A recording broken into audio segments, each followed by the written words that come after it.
What is going on, music people? Today I want to share with you 3 tips for making your mixes sound good even on laptop and phone speakers. And if you stick around to the end, I'm going to share with you a mixing technique to make sure that your bass cuts through the mix as well. Let's get started.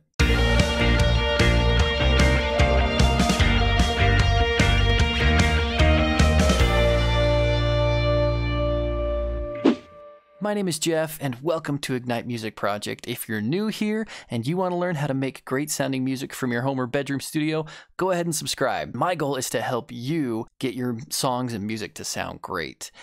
The other day, I was listening to a podcast, and they were talking about how to make sure that your mixes or your songs will sound great on iPhone speakers. Now, I thought the conversation was great, and I wanted to share what they had to say and plus add my own thoughts and insight into that subject or into that topic as well. And the first thing that we need to ask ourselves, guys, is why do we want our mixes to sound good on phone speakers? It's no secret that the speakers on your phone and your laptop sound like crap. They're really mid-range focused. They have no low end whatsoever. The top end is rolled off, and they don't sound very good. We, as music and audio people, would much rather listen to music on our awesome sound systems, right? Listen to it through our studio monitors, in our car stereos, in our big home theater systems. But the reality is, guys, is that most people won't be listening to music that way. Most people listen to music casually. They're streaming it on iTunes, on Spotify, and they are listening to it either on their laptop or through their phone speaker. And so I've got 3 tips that I want to share with you on how you can think about the mixing process to make sure that your songs will sound great, even played on laptop and phone speakers. Tip number 1, be realistic. You may have a great sounding kick drum and a great sounding 808, and it sounds awesome in your mixing environment and through your studio monitors. But there really is no way that that fullness and that impact and that punch that you've mixed can be translated to an iPhone speaker. Laptop speakers and phone speakers physically cannot recreate or reproduce those low frequencies. Now, the goal is not to make sure that your mixes sound equally great everywhere. It's to make sure that your mixes will sound pretty good in most places. There's just no way to ensure that your mix can sound exactly the same on every speaker system. So don't obsess or focus or stress too much on making sure that every single element of your mix sounds good on your phone, through your earbuds, in your car stereo.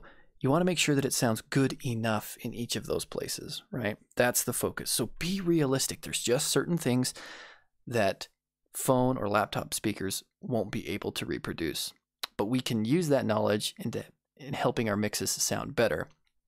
And that takes me to tip number 2, be mindful of sound selection. As a producer or an arranger, part of our job is to pick sounds and craft and sculpt sounds that work well together, right? The one phrase that can get you into trouble is, "Oh, I'll fix it in the mix." It is way easier and it's better to start with the right sounds in the first place. For example, if you're looking for a bass sound, right, like a bass synth sound, and you find one that sounds fantastic, it's got a lot of sub frequencies, it has a lot of great low end, but there's not much information on the top end. If you want it to sound good on a phone, you might need to think differently about that sound. You might need to layer it with another sound. You might need to choose a different sound altogether. And the same goes for all sounds that you pick. As you learn what music or your mixes will sound like on a phone, you can make better choices when it comes to your sounds. If you pick the right sounds to begin with, you don't have to do as much in the mixing process to ensure that it will sound great on a phone or laptop speaker. And that takes me to tip number 3, reference your mix. Listen to what your mix sounds like on different speaker systems. You may have amazing sounding monitors, but those monitors won't tell you the full story if your goal is to make sure that it sounds good on laptops or phones. If you have a laptop, listen to it. If you have your phone, pull it onto the phone and listen to it. If you have really crappy earbuds, listen to those. And here's the trick. Laptops and phone speakers specifically are really mid-range focused, meaning that most of the mid-range is what is present in those speakers. They don't have a lot of low end, and the high end is rolled off quite a bit in most cases. So find a speaker that is very mid-range heavy. Cheap computer speaker, earbuds that aren't super great. Me personally, I have these pair of earbuds that are really mid-range focused, but I use them all the time to help me understand how the mid-range is going to translate from my studio monitors to cheap and crappier speakers. But use those other systems or those other speakers during the mixing process. Check back and forth. See how the decisions that you're making translate. And by the end, when you're ready to export, your mix has a fighting chance to sound good on those crappier speaker systems. So let's get specific here, guys. One area that is particularly difficult is the low end, and more specifically, the bass. When we have a great sounding mix and it's full and it has a lot of punch and it has a lot of low end energy that sounds great, we want to make sure, or we want to figure out how we can get that to translate to an iPhone. But the reality is, guys, is we can't. We just can't get that to translate. So we have to do something else to that bass sound to ensure that it can be heard and that those notes can be heard when listening to it on those crappy speakers. And the technique that I want to show you today is introducing distortion, harmonic distortion and saturation to the bass sound. Now, what this will do is those frequencies will actually be intelligible when listening to it on an iPhone speaker.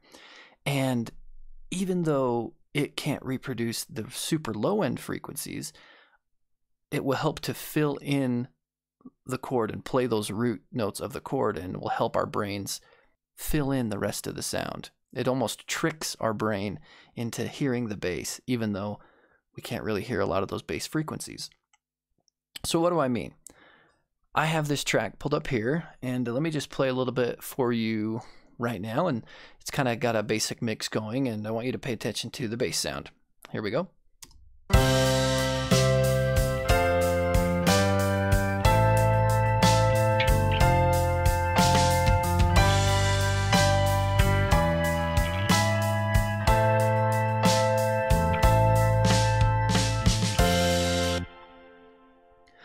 All right, so let's solo the bass.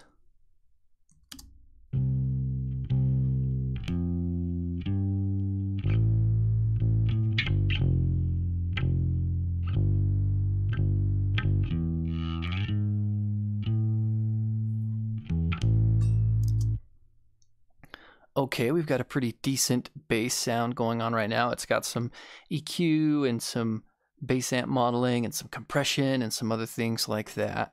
We're going to utilize the send functionality within Logic, meaning we are going to send a copy of this bass sound and bus it to another auxiliary track. So I've got it set up on send number 3 here, and I've pulled the send all the way up to 0 dB so that we're getting a complete full copy of the sound. And I've got it over here on this track labeled bass distortion. And what I've done on this track is I've loaded up one of the amps that come with Logic. And my goal here was to create something with a little bit of distortion. I wanted to take out the low end, and I wanted to make it very mid-range focused, and so it had a little bit more bite that could cut through the mix. Now let's go ahead and just play what that sounds like.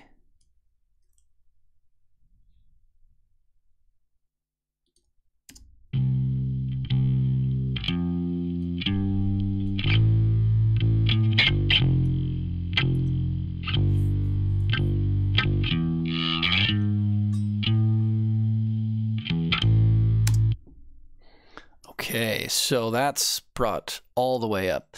But here's the trick. We're not going to use that sound by itself, which is why we use the send configuration. We're actually going to use a portion or a part of this sound blended in with the original bass sound to combine to something that sounds really great on your studio monitor speakers, but that will also sound great on your phone. So we're going to bring this fader all the way down. Just listen to the bass by itself.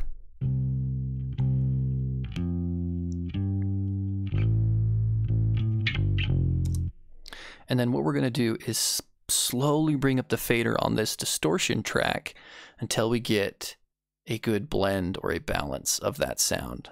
So we're going to go ahead and play that with the rest of the track and listen until we can just start to hear the distortion, and then maybe back it off a little bit and we'll be set.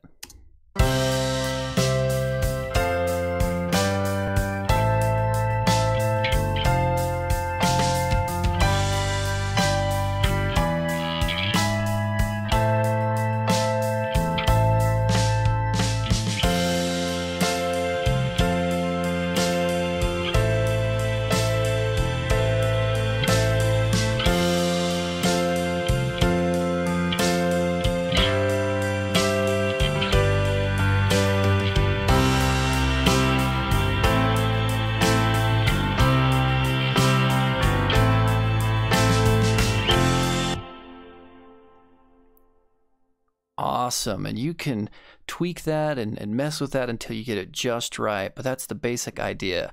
Send a copy of the bass to an auxiliary track, put a distortion of some kind onto that track, dial it in so that you're getting something with a little bit of grit, a little bit of crunch that's very mid-range focused, and then blend that into your original bass sound until you get something that will sound great. Let me know what you think. I want to hear your thoughts on this subject. How do you ensure that your mixes sound great on a phone or a crappy speaker system? There's a lot of different techniques and a lot of different methods, and I'd love to hear what you guys have to say. If you found this video helpful, give it a like and share it with a music friend that wants to make music in their own home studio. And until next time, guys, I'm Jeff. See ya.